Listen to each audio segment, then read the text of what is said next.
This is a bootleg toy, also known as a counterfeit, knockoff, rip-off, fake, or phony.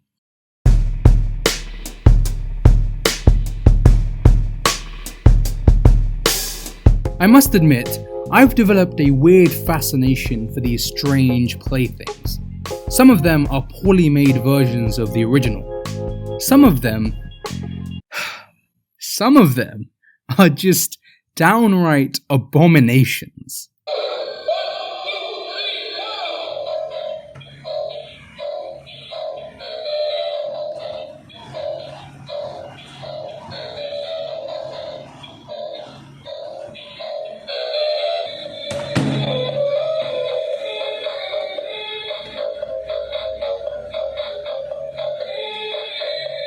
And even though it is wildly entertaining to laugh at the sheer stupidity of these toys, it is also important to recognize them for their pernicious nature. Because at their best, bootleg toys are cheap and tacky and also kinda ugly looking. But at their worst, they can be unimaginably dangerous. Counterfeit items can be defined as products that copy other products in an attempt to deceive a customer. They try to pass themselves off as the real thing, often to varying degrees of success. If we want to get a little technical, counterfeit items infringe on the intellectual property, IP, of other companies. Intellectual property is kind of an umbrella term that includes a variety of different things, but the most relevant for now, and also one of the most well-known, are trademarks. A trademark, for those unfamiliar, is basically a design/symbol that signifies a product as being unique from others. Most recognizable brands are trademarked, meaning that they are legally protected and able to be recognized as genuine. To give a quick example, take this bootleg Ben 10 toy. It uses the Ben 10 logo, but it's very obvious that it isn't legitimate.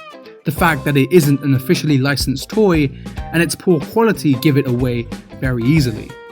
The actual trademark for the Ben 10 brand lies with Warner Bros. Discovery, and thus this bootleg toy infringes on the registered trademark.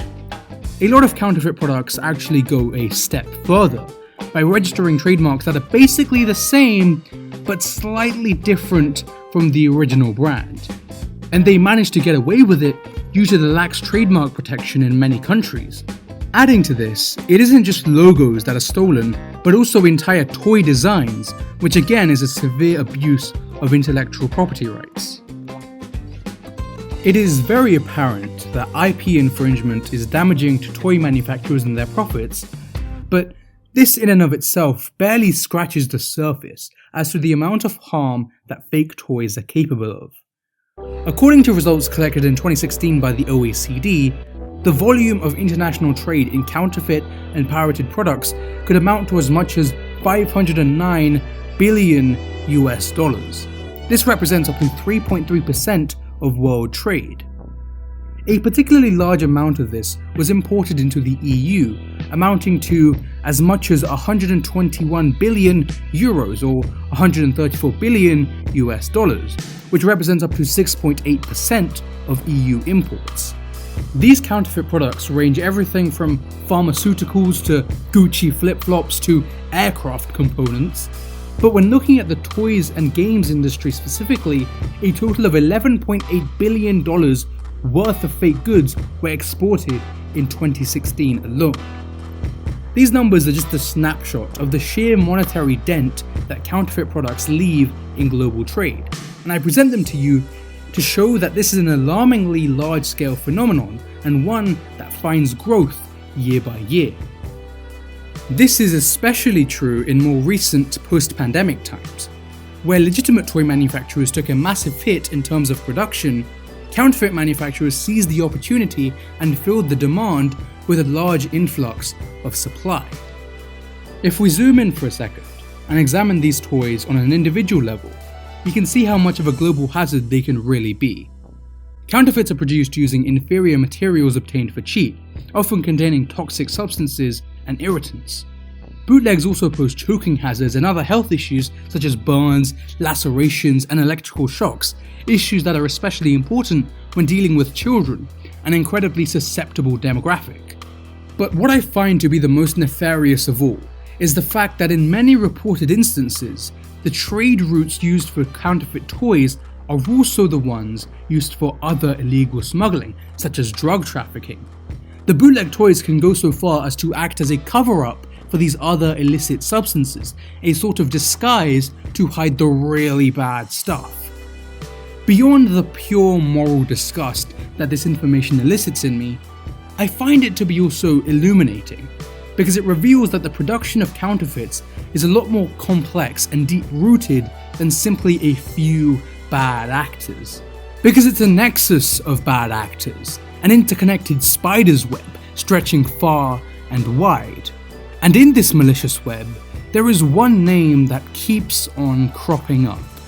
A name that is repeatedly mentioned in reports and articles and is even plastered all over the toys themselves. A name that at this point seems inextricable with the notion of counterfeiting. China.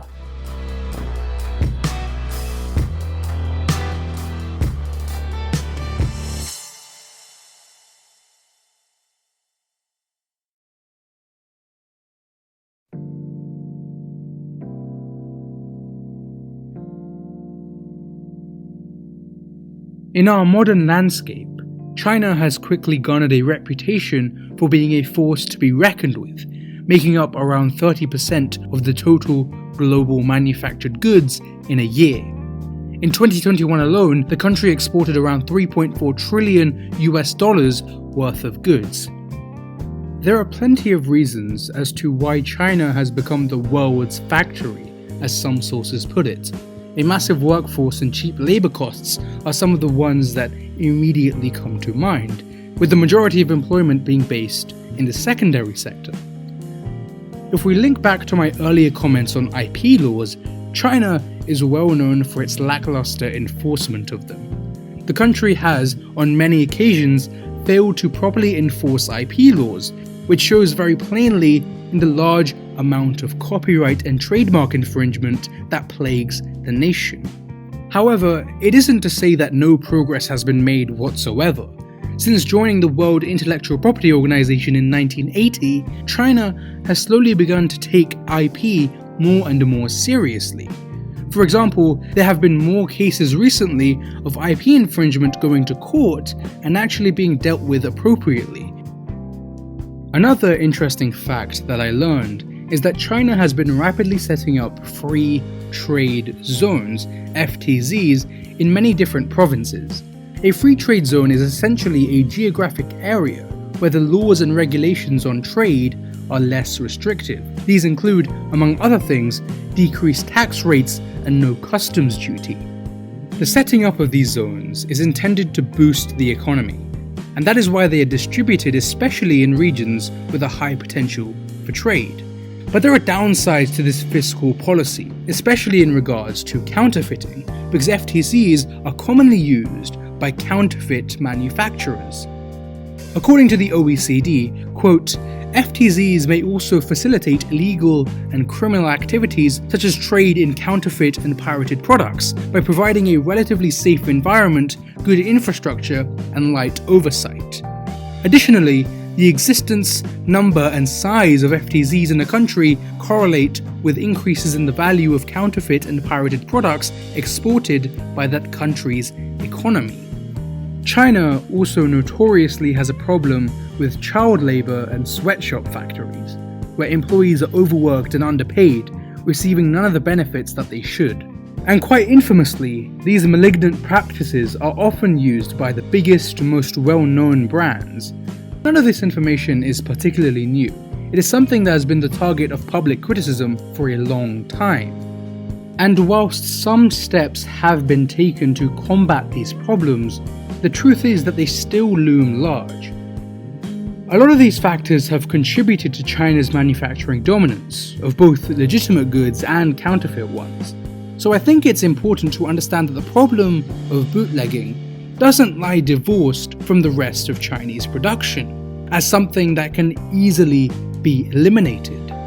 In reality, the means of producing bootlegs is intermingled, intertwined with the means of producing legitimate products, and both are steeped in corruption.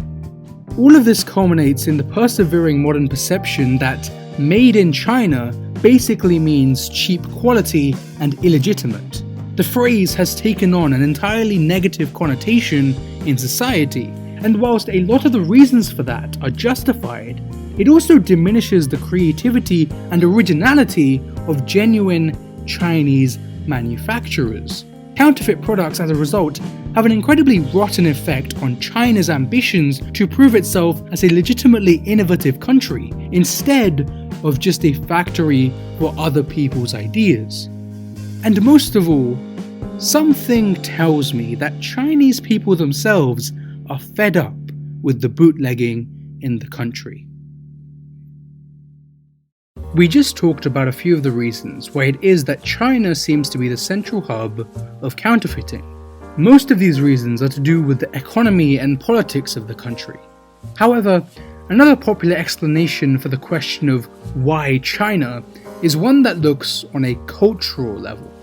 This argument can be summed up as copying is a part of Chinese culture. Supposedly, to mimic and imitate others is taught in schools and in wider Chinese society to children at a young age, and so it has ingrained itself in social attitudes. As they say, imitation is the greatest form of flattery. There is often one man and his philosophy that is pointed to as the root of this copying culture, and that is Confucius. So here we have all the pieces for this argument. Confucius taught that imitating others is good, and since Confucius had a profound impact on Chinese society, the idea of copying others was seen as morally acceptable, and thus it was taught to children in schools. And finally, this ingrained philosophy found its way to be a justification for the production of counterfeits. Simple, right? But let's actually break down this argument, since I think it is a little bit flawed. It is true that Confucius advocates for a form of copying, but to put it more aptly, we can consider it as transmitting. In Analects 7:1, which is a collection of his ideas, Confucius says that, "I transmit but do not innovate. I am truthful in what I say and devoted to antiquity." For Confucius, looking into the past and learning from the traditions of old, being devoted to antiquity as he puts it, is the first step in the right path forward. And Confucius sees himself not as an originator of ideas, because he is first and foremost a proponent of ancient ideas as the solution to modern problems. Quite simply, Confucius advocates looking to the past to inform our course of action for the future. This is reinforced in Analects 7:28, where it says, "There are presumably men who innovate without possessing knowledge, but that is not a fault I have. I use my ears widely and follow what is good in what I have heard. I use my eyes widely and retain what I have seen in my mind." I think this makes things clearer. Confucianism advocates for taking inspiration from one's elders and their history. It doesn't demand that you obey and copy everything they say and do. Rather, you should process their knowledge and perspectives for yourself and produce your own personal response. Creativity and innovation doesn't exist devoid from inspiration and influence, they exist as a result of it. If anything, Confucianism encourages creativity and novelty by looking into the past and utilizing all that worked well. In a sense, this video is doing exactly what Confucius promoted. None of the ideas I just talked about are wholly original. I in fact read a bunch of primary and secondary sources, took in as much information as I could, and used it to create my own unique thing. I cite all my sources in the description, acknowledging their influence. I am essentially doing what Confucius calls transmitting knowledge. And this is what I think sets apart Confucian interpretations of copying and what it is in regards to bootleg toys. Bootlegs attempt to take another person's idea and pass it off as their own. They blatantly plagiarize. There is no transmitting information, nor any innovation as a result of inspiration.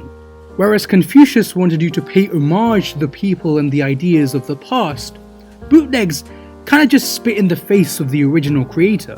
Bootlegs are, at least according to my understanding of Confucianism, in direct opposition to its principles on imitation and innovation. Perhaps there is, or was, a cultural basis for copying in Chinese culture. But the times are undeniably changing, and China is beginning to hold itself up to more rigorous moral standards. And more so than ever, bootlegs are being frowned upon as morally corrupt.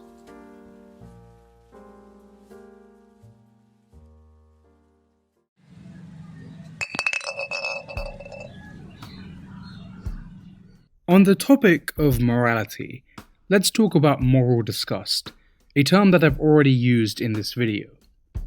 We already know that counterfeit toys are capable of a lot of physical harm to consumers, but they also have a destructive psychological effect. Counterfeits increase the amount of moral disgust, the feeling of revulsion against immoral behavior that a person exhibits. Moreover, counterfeits infect genuine products, meaning that exposure to them reduces the effectiveness of legitimate items. I base these claims off a 2018 study from the Journal of Consumer Psychology, How Counterfeits Infect Genuine Products, the Role of Moral Disgust. This paper consists of 5 individual studies. The first 2 studies aim to look at whether counterfeit products evoke moral disgust, and whether this affects the efficacy of that product. The other 3 studies use these findings and stretch them further, investigating whether the moral disgust invoked by these counterfeits actually infects genuine products. To gain a clearer understanding of what exactly is meant by infection, let me give you this example that the study cites. Many people are reluctant to drink a glass of orange juice with a realistic-looking sterilized plastic cockroach floating in it, although it clearly cannot physically infect the juice. This is because the plastic roach is thought to possess the disgusting essence of a real cockroach, and is thus perceived to infect the juice. Now, I don't want to go over every single study conducted in detail, but let me give you a brief overview to get my point across. In study 1, participants were each given a Parker pen. Some of the participants were in the counterfeit condition, where they were told that the pen was counterfeit. The other participants were in the control condition and weren't told anything. They were then asked to complete a bunch of tasks, such as balancing the pen on their head for as long as possible and filling in a word task, whose answers could either connote disgust or not. Lo and behold, the participants who thought the pen was fake did worse in the balancing task, and they wrote down way more disgust-related words. Study 2 reinforces these findings. This time they used a computer mouse, where participants in both conditions had to play a game of virtual table tennis. In short, the people who thought they were using a fake mouse performed worse at the game, suggesting that the efficacy of the product was reduced due to moral disgust. Studies 3 and 4 were similar to 1 and 2. Study 3 again used the Parker pen, and 4 used a Microsoft mouse. This time, the people in the counterfeit conditions were exposed to the fake products, and then given a different Parker pen/Microsoft mouse. They were told that these second products were actually genuine, and then they had to perform tasks with the products. I think you can already see what's coming. The people who were exposed to what they thought was a fake pen/mouse beforehand performed way worse than the control. In short, their disgust towards the counterfeits infected the efficacy of the genuine products. Out of all of these studies though, it is study 5 that interests me the most. This study is similar to study 3 using a Parker pen. The participants in the counterfeit condition were first exposed to the counterfeit Parker pen as before. However, they were then given a Parker mechanical pencil and were told it was genuine. Not a pen, but a pencil. A completely different product from the same brand, and sure enough, the people who thought that the pen was counterfeit initially performed worse with the pencil, even though they thought that the pencil was genuine. This, I think, reveals just the extent to which counterfeits can psychologically damage the consumer, not to mention the ramifications for the toy market as a whole. Now, there are a few things to note. This study used things like pens and mouses, which makes it harder to generalize the findings when talking about toys, a very different type of consumer product. Secondly, this study tested adults and not children, so it's hard to know from this study alone what impact counterfeits have on kids. Nevertheless, I think that me bringing up this paper and its findings does well to shed light on the more subtle, poisonous influence that counterfeits can have. I truly think pernicious is the best way to describe bootlegs.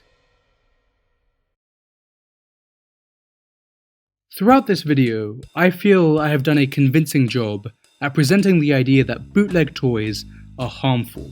And yet, even with all that, let me give you this one final punch to the gut.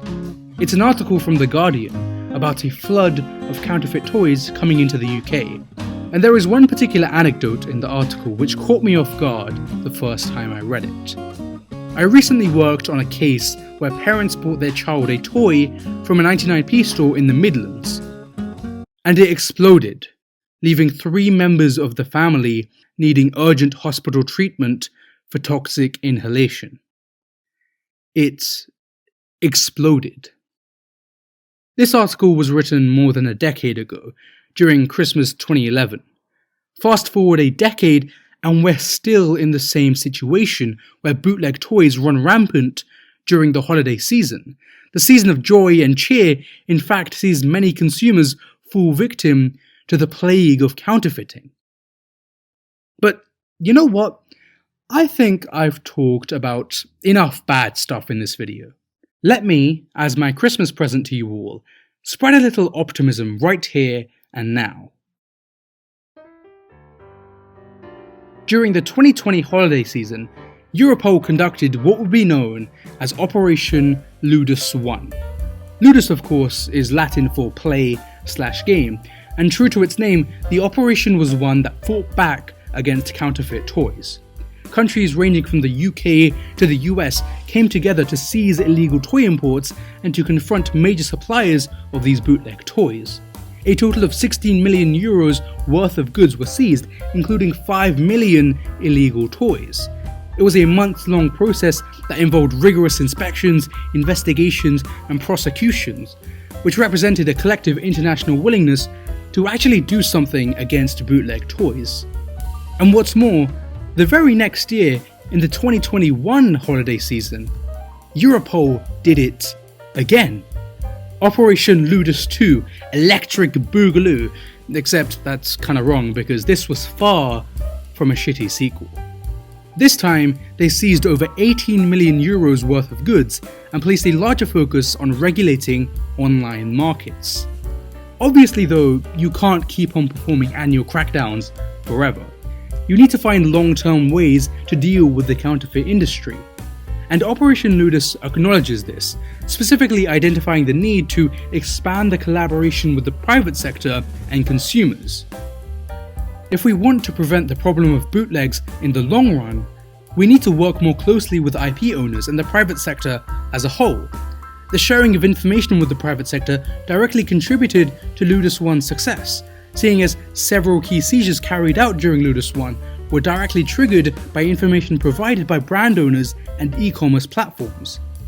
There is also the need to work with toy retailers, the middlemen in the supply chain, and even more importantly, the need to work with governments and lawmakers so that more perpetual actions can be taken to prevent bootleg manufacturers.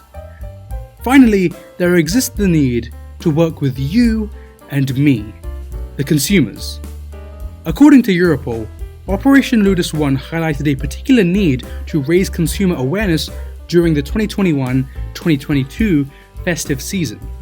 And a lot of the time, consumers are just unaware of the dangers of bootlegs. There is also the fact that people just want or can only afford cheaper products.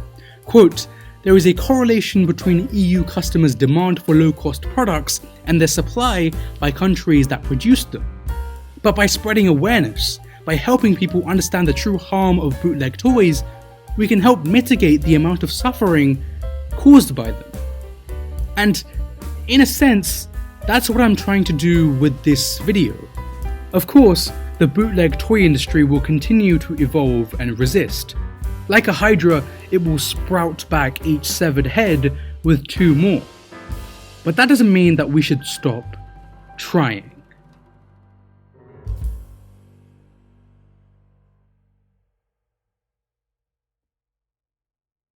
I've talked about a lot of different ideas in this video, but there is one question whose answer continues to escape me. What does it mean to be a toy? Behind the shells of plastic, the layers of fur and the pristine shine of porcelain, what does it truly mean to be a toy? And do these bootlegs fulfill the purpose of a toy? Obviously, there is only one place that I can turn to in search of these answers. In Toy Story 4, Forky is about the furthest thing from a toy in the traditional sense. He's made of chewed gum and a used spork and other scraps.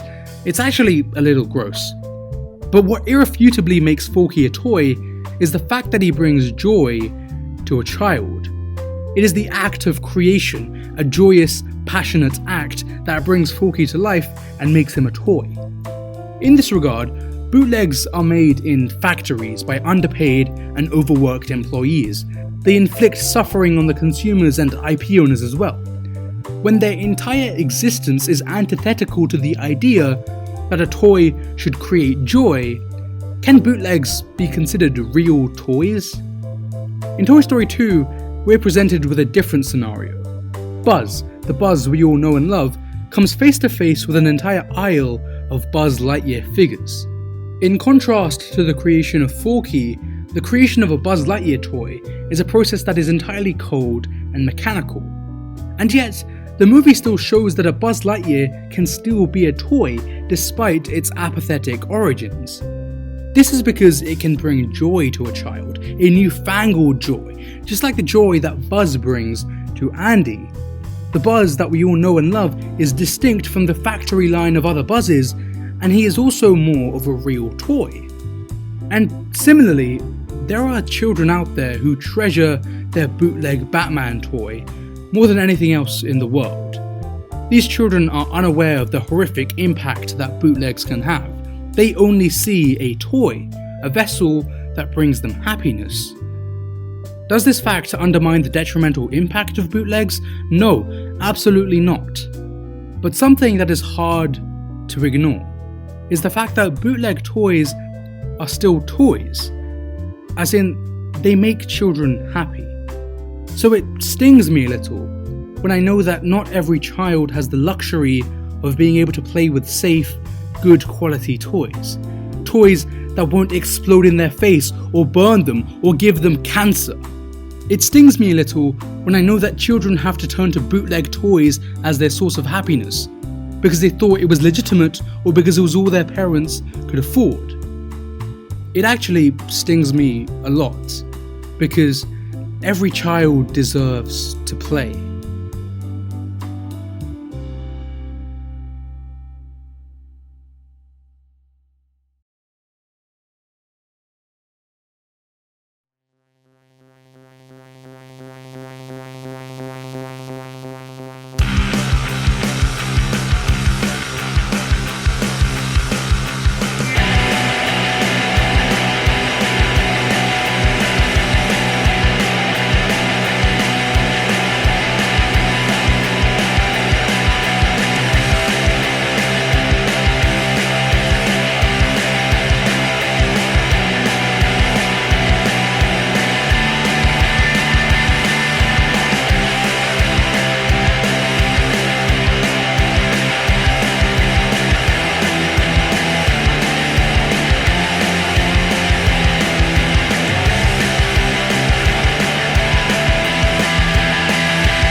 Thanks for watching.